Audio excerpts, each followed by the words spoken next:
Alright, so what a game that was. Real Madrid have come away with a 3-2 win against inform on fire Atalanta in the Champions League. And let me tell you, this match was a little bit of a roller coaster, right? It was a good game. Their big three was on fire today. They showed glimpses of their potential on the pitch. However, as we know, not everything was sunshine and rainbows. This win came at a cost, and that is some key injuries, raising a few concerns for Los Blancos. So let's break it all down, what worked, what didn't, and what the future holds for Real Madrid in the Champions League. So let's just start with the positives. Kylian Mbappe. The minutes he was on the pitch, it was one of his best games for Real Madrid in a minute. After weeks of frustrations and a slow start to Real Madrid career, it seems like that interview switched something in him. Maybe it removed some of the pressure, perhaps. Mbappe finally stepped up when his team needed him most. It was vintage Mbappe. Like when I think of Mbappe, that's the type of goal I think he can score. It's pure Mbappe. Quick, clinical, reminder of why Madrid splashed the cash to bring him in. And I do think that this match might just be a turning point for the Frenchman. He looked more comfortable, more in sync with his teammates. And if the injury is not as serious as we think, we might see a different Mbappe here. I actually believe, I think it's time. It's been a couple months. Every player, no matter what, they hit some run of form if they keep playing, especially at that level. Then there's Vinicius Jr. Snatched right back in the starting lineup and again scored. Vinicius Jr. is now on 39 goals and assists in his last 38 games for Real Madrid in the Champions League. That is ridiculous. That is prime Ballon d'Or level numbers. Too bad he doesn't have one. He cannot put it on the table. But fair enough, you have to give it to him. I've said it time and time again. This guy steps up when it matters. He's arguably the biggest big game player in the club scene. After a little bit of an injury hiccup, he came in ahead of time. Again, I don't know what Pintos is giving these boys, but it is not normal, okay? It wasn't vintage Vinny, but he did his thing. I think this season, he hasn't really been talked about with the likes of Salah, Rafinha, Lamine Yamal, Lewandowski, guys like this. He hasn't really, but statistically, I think he's up there with them. This guy's confidence is never low. Like, he's always performing. And let's not forget about Jude Bellingham. I've said this time and time again. This guy's not a midfielder. Where he's best at is as close to the goal as possible. He can drop deep a little bit, defend here and there, sure, but control a midfield, no. Every time he gets the ball in midfield, he always does a little shimmy shimmy and passes it back. He's not creative enough when there is not space. But, once again, this guy is only 21. Only 21. He's still developing. We still don't know what Jude's best position is. We still don't know what his potential is, where his career is going to take him. I mean, like this guy, considering all the hate I give him, alright? Because I am a Barca fan, I have to hate on him. The amount of games he plays, the amount of effort he puts in every game. To me, he looks like a seasoned veteran. I forget how young this guy is. Today he contributed not just a goal, but a good goal. Now, arguably goalkeeper could have saved that, but at the end of the day, it was still a good goal. And I think this game and this run of form that Jude has been on is just another reminder of how important it is for Real Madrid. Not just this season, but for the future of the club. This guy is a mentality machine because I think that's probably his biggest trait. It's not his dribbling, it's not his finishing, it's not his passing, none of that. His biggest trait is mentality. The guy plays like he's there. He's on that level already. And you cannot discount that. For a team like Real Madrid, that is probably the biggest quality you need. Now, let's talk about the context of this win because it's huge, okay? Huge. I was hate watching. You have no idea how long I waited for this game to hate watch because if Madrid lost this game, they would risk not even making the Champions League knockouts. Like, football needed that. And Atalanta, of course, they decided to ruin the party. Real Madrid came into this match under pressure. And let's face it, their form has been shaky, especially in the Champions League. Again, facing a team like Atalanta who are killing it right now. And they don't make things easy for anyone. They have a good coach, a good team.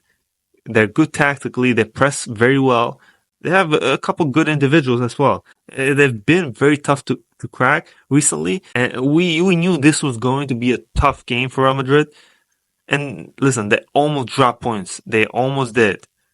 In the last minutes of the game, Atalanta somehow missed an open goal. That's just dark juju Madrid. You can't do anything about it. I'm used to it by this point. Sure, the scoreline was close. Again, Atalanta made mistakes, but this was a team performance. It had grit in it. It had determination. It had quality. They know they have their juju magic in the bag anyway. So it was just another Real Madrid performance where they edge their opponent. And again, I think this victory is a statement and a confidence booster for the team because it relieves a lot of the pressure. Imagine if these guys did not make the knockout rounds with Mbappe in his first season. That would have been disastrous for the team spirit, for the chemistry of the team, for the fans' support of Mbappe and the players. They did not need that. They desperately needed a win here. All 3 points to keep their Champions League hopes alive, and they managed to grab the win, and now they're back on track in the group stages. I don't think they'll finish top 8, but if they do have to play a playoff, I'm looking at the teams that they have to face potentially, and I don't think many of those are actually going to be a challenge for Real Madrid. Now, unfortunately, all good things come at a price, and for Real Madrid, that price is their ever-growing injury list. Kylian Mbappe, like I said, finds himself added to the list of walking wounded. They're saying that it's not a serious injury, but an injury is an injury nevertheless. But Mbappe is not even the only concern in my opinion. Vinicius Jr., he's been dealing with injury issues a lot lately. He did get thrown right in the starting lineup again in a big game. You have to take care of these players. Real Madrid have enough players where they can rotate. I'm not sure if Carlo is necessarily using the team as its fullest. I think if he was, there would be a lot more rotation. Guys like Endrick or Arda Güler would play a lot more football, and they're not. I think Rodrigo looked very off today.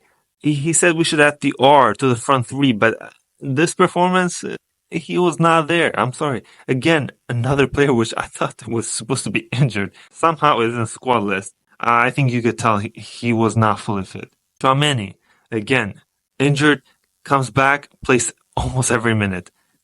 Like this is going to continue creating issues for Real Madrid. Their injury crisis is going to continue if they keep playing these players over and over again.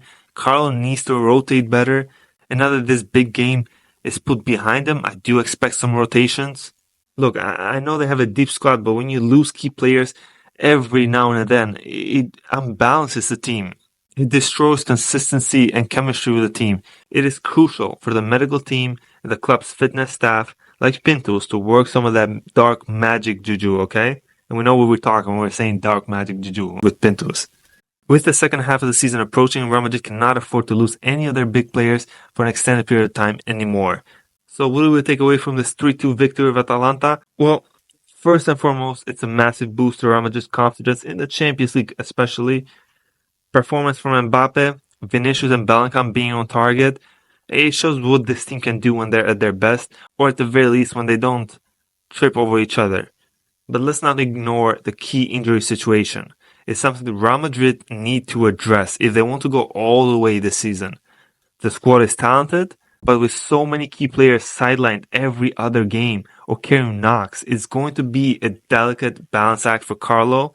For now, they can take the win and build on it, but the real test will be how they manage these injuries moving forward, with the Copa del Rey starting soon, with the Club World Cup starting soon. It's an extended period of extra games they have to play, and again, they might have to play a playoff in the Champions League as well. These matches are going to add up, and remember, they played the Champions League final last year, so they're coming in already with a lot of minutes played from last season. That matters.